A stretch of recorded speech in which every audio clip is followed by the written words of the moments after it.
And among those we lost that awful day 9 months ago was 86-year-old Ruth Whitfield. She had just returned home from her daily visit to see her husband in a nursing home when she stopped by Tops to grab some groceries. She sang in a local choir and she loved her family.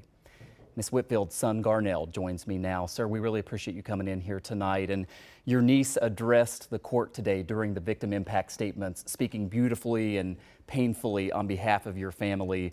I wonder what your reflections are tonight on what we witnessed earlier today, and I guess putting this chapter at least behind you.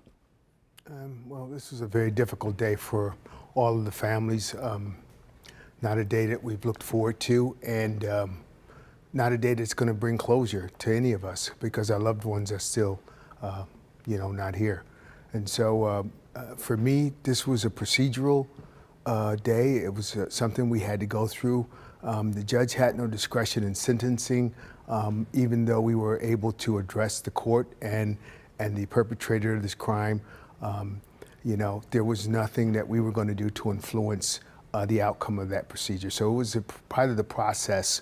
Again, not wanting to focus on him individually, but wanting to focus on all of the things that helped him do what he did.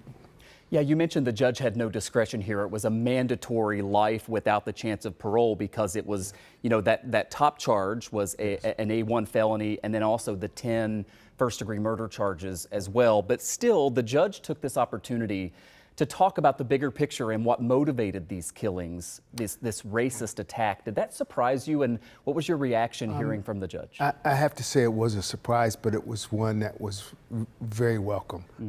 To hear her lay out the historical timeline of what has happened to our people in this country, what we've gone through leading up to the 14th of May, was refreshing. It was wonderful, and I think it's something that should be replayed across this country for others. You mentioned that today was sort of a procedural day. There are still some procedures to come in terms of the federal case against the shooter. In addition to that, in a few months, you're going to have the 1-year mark. I can imagine how overwhelming it must be to go from one of these sort of milestones to another. How are you processing that, and what's next in terms of your advocacy, I guess, moving forward? Well, I mean, every day is a day without our mother, without our loved ones. So we go through this on a daily basis. And you can point to the 1 year, you can point to these different, milestones or whatever, but we go through this on a daily basis. Every day we have to wake up to the reality where our loved one is no longer with us. And so, this might have been a big day for others. For us, this is our life. I mean, this is our reality. This is what we have to live with the rest of our lives.